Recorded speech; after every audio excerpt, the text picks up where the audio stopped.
아침 저녁 제법 살살한 가을날입니다. 여러분들 건강에 유념하시고요. 오늘도 여러분들에게 좋은 일들이 더 많이 일어나기를 원합니다. 오늘 보좌를 경험하러 95쪽에서 봅니다. 여러분, 아담과 하와가 하나님 앞에 범죄했습니다. 하나님께서 금하신 선악과를 따먹었습니다. 그리고 아담은 본인이 선악과를 먹게 된 이유가 바로 하나님이 지어놓은 아내 때문이라고 얘기했고, 하와는 하나님이 지은 뱀이 자신을 꿰었기 때문에 선악과를 따먹었다고 했습니다. 결국 하나님은 이 둘을 에덴 동산에서 쫓아내셨어요. 하나님께서 그들에게 회개하라고 말씀하지 아니하셨습니다. 땅을 기경하라고 말씀하셨습니다. 여러분, 땅의 일은 혼자서 하기에는 정말 힘든 일이 땅에서의 일이에요. 호미질은 혼자 할 수 있습니다. 그러나 쟁기질은 혼자 할 수 없어요. 여러분, 나무를 뽑아내고 그곳을 밭을 만든다고 생각을 한번 해보십시오. 그 나무 한 그루 뽑아내는 것이 얼마나 힘들겠습니까? 혼자 하면서 내가 밭을 일구어야 되고, 내가 고랑을 만들어야 되고, 내가 씨앗을 뿌려야 되고, 동시에 나는 내가 음식 재료를 찾아와서 내가 음식을 해 먹어야 돼요. 그럼 이게 혼자서는 도저히 불가능한 것이 땅에서의 일인데, 하나님은 이 두 사람에게 땅을 기경하라고 말씀하셨어요. 와, 이거 정말 보통 힘든 일 아니에요? 그런데 여러분, 땅에서의 일은 저 사람이 내 옆에 없으면 나는 할 일이 배가 된다고 말씀드렸습니다. 저 사람이 아프면 나는 더 많은 일을 해야 되고, 저 사람을 내가 요양을 시켜줘야 돼요. 결국 내가 편하려고 하면 내 옆에 있는 이 사람이 건강해야 돼요. 그래서 하나님은 아담과 하와를 땅으로 딱 보내놓으셨습니다. 그래서 그 땅에서의 일은 연합이 아니면 도저히 할 수 없는 일, 분열하고 분쟁한다 그러면은 땅에서는 아무런 일도 할 수 없습니다. 그래서 연합을 하라고 보내놨습니다. 우리가 연합해야 함에도 불구하고 적대시하고 경쟁한다면 우리 안에 사단이 있다는 증거예요. 결국 여러분, 우리는 땅에서 살아갑니다. 땅에서 살아가는 우리는요, 이 땅이 원하는 일을 우리가 할 수 있어야 돼요. 땅은 인류 역사상 지금까지 화합이 되지 않는 사람들에게 땅이 주어진 적이 없습니다. 그래서 땅에서의 온전한 삶을 살려고 하면 그 땅에 있는 사람들과 화평의 관계를 유지해야 되고 서로 도울 수 있는 관계가 되어야만 됩니다. 아담과 하와는 자신이 범죄한 이유를 자신들에게 돌리지 않았어요. 그죠? 결국 한 사람은 하나님께 돌렸고, 한 사람은 하나님이 지어놓은 사단에게, 뱀에게 그 핑계를 대었습니다. 여러분, 하나님의 사람이 모이는 곳에 분쟁이 있다는 말이 무슨 뜻일까? 물론 여러분, 사람과 사람 사이에도 분쟁이 있습니다. 또한 동시에 사람 속에도 분쟁이 있습니다. 우리 안에는 하나님의 선 그리고 사단의 악이 함께 공존합니다. 그래서 우리 안에서는 어느 순간 하나님의 은혜에 대해서 참 감사하다가도 어느 순간 악이 우리에게 열어놓은 그 악의 길을 따라가요. 그래서 사람마다 죄에 길들여진 본성적 악이 다 있습니다. 그래서 우리는 하나님의 은혜 가운데 세상을 살아가기 위해서 세상 속에 있는 악과 싸울 뿐만 아니라 가장 먼저 내 속에 있는 악을 먼저 제거해야 돼요. 그래서 조이스 마이어 같은 경우에는 내 마음은 치열한 전쟁터라고 얘기를 했습니다. 결국 우리 안에는 주 예수 그리스도를 믿지만은 본성적 악이 존재하고 있다는 뜻입니다. 앞서 제가 제가 확인하니까 29페이지에서 제가 설명을 했더라고요. 육체로 번역된 사륵스는 몸이나 물리적인 육체로 번역되기도 하지만 영과 관련해서는 타락한 인간의 부패한 본성을 뜻한다. 여러분, 이게 누가 한 말이냐 그러면 R.C. 스프롤이라고 하는 분이 거룩함으로 나아가라, 이 책에서 이렇게 말을 해놨습니다. 육신과 영에 관한 한 논의에서는 사륵스가 타락한 인간의 부패한 본성을 뜻한다. 여러분, 결국 우리의 마음속, 우리의 혼이라고 하는 이것은요, 타락한 인간의 부패한 본성을 내재하고 있다는 얘기입니다. 그래서 결국 우리가 하나님의 말씀 가운데, 하나님의 은혜 가운데서 성장하기 위해서는 결국 우리는 뭐를 해야 된다? 우리의 육체, 이 타락한 본성을 계속해서 정화시켜 나가야 된다. 그래서 사도 바울은 고린도 교회에 편지하면서 이렇게 말합니다. 3장 1절, 형제들아, 내가 신령한 자들을 대함과 같이 너희에게 말할 수 없어서. 감히 고린도 교회 성도들에게, 너희들에게 신령한 자들에게 말하는 것 같이 나는 너희들에게 말할 수 없다. 왜냐하면 육신에 속한 자 곧 그리스도 안에서 어린아이들을 대함과 같이 하노라. 여러분, 고린도 교회 성도들을 향하여 너희들은 육신에 속한 자다. 육신에 속한 자다. 너희들은 사륵스에 속해 있다. 타락한 인간의 부패한 본성을 너희들은 여전히 가지고 있다. 너희들은 바로 어린아이와 같다. 여러분, 고린도 교회 성도들을 향하여 너희들은 육신에 속한 자이고 너희들은 어리석은 자라고, 어린아이와 같은 자라고 그렇게 정의를 내려버립니다. 여러분, 그러면서 어린아이의 특징이 무엇인지에 대하여 3절에서 이 말을 해요. 너희가 아직도 육신에 속한 자로다. 너희 가운데 시기와 분쟁이 있으니 어찌 육신에 속하여 사람을 따라 행함이 아니요. 여러분, 시기와 분쟁, 다툼, 이것이 어린아이에게서 나타나는 현상인데, 이것은 어떤 사람? 육신에 속한 사람, 사륵스에 속해 있는 사람들이 하는 짓이 바로 시기와 다툼이다. 이렇게 딱 얘기를 해버려요. 그럼 결국 여러분, 우리가 땅에서 살아가는 우리가 어린아이가 아니라 성숙한 자가 되어지면 그것은 육신에 속한 사람이 아니라 영에 속한 사람이 되어진다는 얘기고, 영에 속한 사람이 되어지면 시기와 다툼이 아니라 화합으로, 화해로 간다는 얘기예요. 그러면 우리는 이 땅을 살아가면서 주 예수 그리스도를 믿는다고 말을 하면서 하나님을 예배한다고 말을 하면서 과연 우리 속에 시기와 다툼, 분쟁 이런 것이 없느냐는 거죠. 이것이 있다면 아직도 우리는 어린아이와 같이 육신에 속한 자, 사륵스라고 하는 것을 가지고 있는 존재다는 얘기입니다. 마음에서는 사랑과 미움이, 연합과 분쟁이, 교만과 겸손이 매일 전쟁을 치릅니다.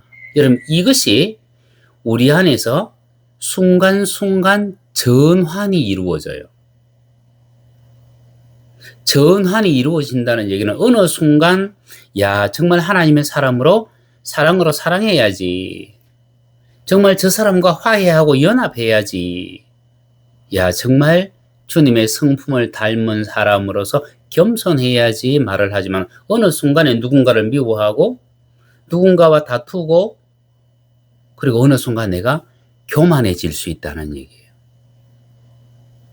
주님 앞에 집중해야 되는데 주님 앞에 집중하지 못하도록 하는 그것이 우리 안에 있다. 주님께 집중하지 못하고 자신의 부르심을 이루지 못하게 하는 악은 우리 안에 있습니다.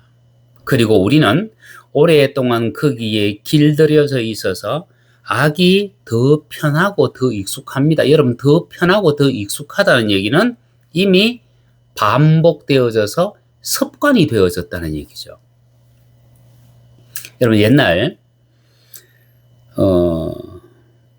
삼국시대 김유신에 대한 일화가 있습니다. 그죠? 김유신이 화랑 출신입니다. 화랑으로서 훈련을 이렇게 다 마치고 나면 그 지친 몸을 이끌고 항상 말을 타고 청관녀라고 하는 여자집을 방문했습니다. 오늘도 가고 내일도 가고 모레도 가고, 그러다가 어느 날 어머니에게서 호되게 야단을 맞았습니다. 장차 나라의 기둥이 될 녀석이 왜 훈련을 마치고 나면 그 기생집애를 그렇게 들리느냐고 어머니에게 호되게 야단을 맞고 난 뒤에 결심을 합니다. 나는 다시는 그 집에 가지 않으리라. 근데 여러분, 그 다음날 훈련을 마치고 너무 피곤해서 말에 위에서 잠이 들고 말았습니다. 눈을 뜨니까 청관녀의 품에 안겨 있습니다. 밖으로 나와서 말의 목을 쳐버렸습니다. 말이 뭐예요? 우리 주인이 훈련을 마치고 나면 항상 청관녀의 집에 들리더라. 하루를 가고 이틀을 가고 3일을 가고 한 달을 가니까 말은 주인이 말고삐를 움직이지 아니해도 당연히 그곳으로 갈 줄 알고 주인을 태우고 그곳으로 갔다는 얘기예요. 이것이 반복된 습관이에요. 그럼 이것은 내 의지하고 상관이 없다는 얘기입니다. 김유신의 의지하고 상관없이 그렇게 되어버립니다. 여러분, 반복이라고 하는 것은 나로 하여금 익숙함을 가지게 하고, 익숙하다는 얘기는 그곳이 편안하다는 얘기입니다. 그래서 우리가 정말 정결한, 정말 깨끗한 곳에 있으면 우리가 편할 것 같은데 사실은 우리가 불편해요. 어느 정도의 티끌이라도 있어야 되고 어느 정도의 흠이 있을 때 오히려 우리의 마음이 더 편안함을 느낍니다. 그 얘기는 우리가 그곳에 익숙하다는 얘기죠. 이것을 우리의 영적인 삶으로 이렇게 가져오면 정말 하나님의 말씀대로 막 살아갈 수 있을 것 같은데 사실은 그게 더 불편해요.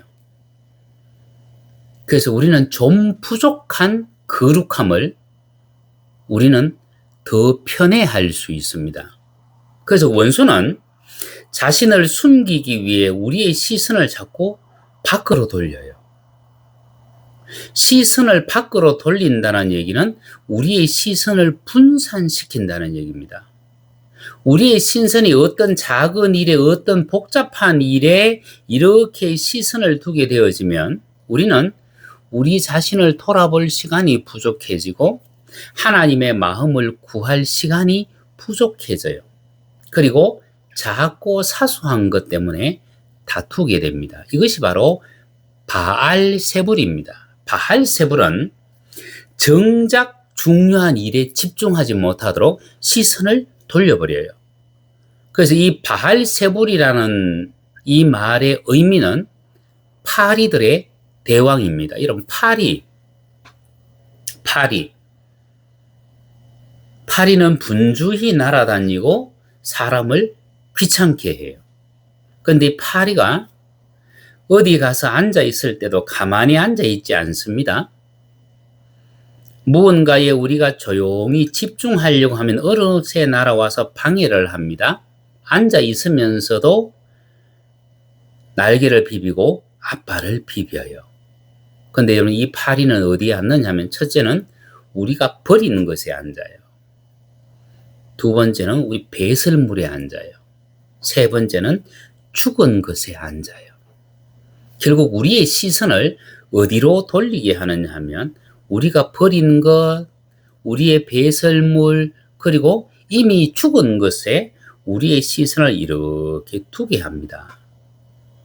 그래서 하나님 앞에 집중하지 못하도록 하는 악은 어디에 있느냐 하면 바로 우리 안에 있어요. 하나님과의 관계를 방해하는 소음은 저 멀리 있는 것이 아니고 내 안에, 내 곁에 있습니다. 이 소음이 특별히 사람의 마음 속에 있습니다. 그래서 사람은요, 하나님 앞에서 믿음의 온전한 삶을 살아가기 위해서는 생각의 전환이 필요한데 성경에서 이 생각이 얼마나 중요하냐 하면 성경에서 믿음이라는 말은 225회가 기록되어져 있어요. 그런데 생각이라는 단어는 319회에 기록되어져 있습니다. 믿음이라는 말보다 생각이라는 말이 약 한 40%가 더 많이 기록되어져 있습니다. 이 얘기는 우리의 믿음의 성숙은 생각의 전환이 없이는 결코 일어나지 않는다. 그래서 사람의 생각은 하나님과 원수라고 말씀하셨습니다. 결국 하나님의 원수에서 하나님의 친구로 돌아서려고 하면 우리는 우리의 생각을 바꿔야 되는데, 우리의 생각을 바꾸려고 하면 결국 우리의 자아가 깨어져야 된다. 우리의 자아 속에 뭐가 있기 때문에? 우리의 타락한 본성이 들어있기 때문에. 여러분, 고린도전서 3장 1절에서 말을 했죠. 육신에 속한 자, 어린아이와 같은 자, 시기와 분쟁이 있을 것이라고 얘기를 했는데, 사도 바울은 고린도전서 방금 읽었던 3장 5절 이하에 들어가면 이렇게 얘기합니다. 야, 너희들은 왜 나 바울을, 또 너희 중에 어떤 사람들은 왜 아볼로를 그렇게 보느냐? 나는 바울을 따라가겠다? 나는 아볼로를 따라가겠다. 너희들이 왜 우리를 보느냐? 너희들이 보아야 할 것은 누구다? 하나님이시다. 나도 아볼로도 하나님 앞에서는 아무것도 아니다. 하나님을 봐라. 여러분, 결국 고린도 교회의 사람들이 하나님을 보지 못하고 나는 바울을 나는 존중해, 나는 아볼로를 존중해 하는 그것이 뭐냐면 하나님에게서 시선을 돌리는 것이다. 그것이 바로 너희들 안에 있는 바알세불이다. 여러분, 결국 우리가 하나님께로 더 가까이 나아가기 위해서 하나님이 계시는 지성소, 그 열린 문 앞에 서기 위해서 우리는 성소로 들어가야 되는데, 여러분, 성소에는요, 아무리 아름다운 꽃도 그곳에 들어갈 수 없어요. 정말 귀한 열매도 그 상태로서는 그대로 들어갈 수 없어요. 아무리 잘 연결한 곡식도 그냥 들어갈 수 없고요. 아무리 향기 나는 나무 가지와 그 껍질도 그냥 들어갈 수 없습니다. 모든 것이 다 부서지고 빠지고 그리고 가루가 돼야만 들어갈 수 있는 곳이 하나님의 성소예요. 여러분, 우리는 우리가 생각하는 선에 대한 관점이 있습니다. 야, 나는 이렇게 선한 일을 했어. 근데 여러분, 우리가 생각하는 그 선은 하나님께서 원하시는 선하고는요, 엄청난 차이가 있습니다. 우리가 원하는 선이 아니라, 우리가 보기에 아름다운 선이 아니라 하나님 보시기에 아름다운 선을 행하려고 하면 결국 우리는요, 바싹 무너졌다가 하나님 앞에서 다시 세워져야만 되는 거예요. 그 일을 위해서 하나님이 첫 번째로 우리에게 요구하시는 것은요, 우리의 정결한 혼. 여러분, 성경에서 영이라는 말이 사용되어질 때가 있고 혼이라는 말이 사용되어질 때가 있어요. 그리고 영혼이라는 말이 사용되어질 때가 있습니다. 근데 여러분, 영혼이라는 말이 사용되어질 때는 이 존 비비어, 이분이 이렇게 얘기를 했습니다. 영혼, 여기서 영혼은 혼을 강조한다. 혼을 강조한대요. 그럼 특별히 우리 한글 성경은 이 부분이 더합니다. 우리는 옛날 그 옛적 시대로부터 영혼이라는 말을 너무 많이 사용했고 우리도 그것에 너무 익숙해요. 그래서 우리는 영과 혼을 분리하는 것에 대해서는 거의 생각을 못한 민족이에요. 그래서 영혼이라는 말이 나오면 우리가 옛날부터 생각했던 그 관점으로, 그 관념으로 이 단어를 그냥 받아들여 버려요. 그런데 성경에서 말하는 영과 혼과 영혼은 엄연히 다른 개념입니다. 그리고 특별히 영혼이라는 말로 성경에 번역되어져 있을 때는 그곳에서 혼을 더 많이 강조한다는 것을 아셔야 돼요. 그러면 사도 요한이 얘기했던 것처럼 사랑하는 자여 내 영혼이 잘됨 같이 라고 얘기했을 때 그 영혼이 잘됨 같이는 뭐가요? 혼이 잘됨 같이. 왜냐하면 우리의 영 속에는 이미 하나님께서 내주하시기 때문에 하나님이 내주하시는 것보다 더 잘 될 수는 없잖아요. 그럼 결국은 영은 잘 돼 있는 상태이고 혼이 더 잘 되어야 된다는 얘기예요. 그래서 성경에서 영혼이라는 말이 나올 때 되도록이면 혼이라는 말로 이해하고 그곳에서 성경을 풀어나갈 때, 내 마음에 변화를 줄 때 우리는 주 하나님께서 원하시는 것을 알게 되어지고, 그리고 하나님이 원하시는 만큼 우리의 혼을 정결하게 할 수 있습니다.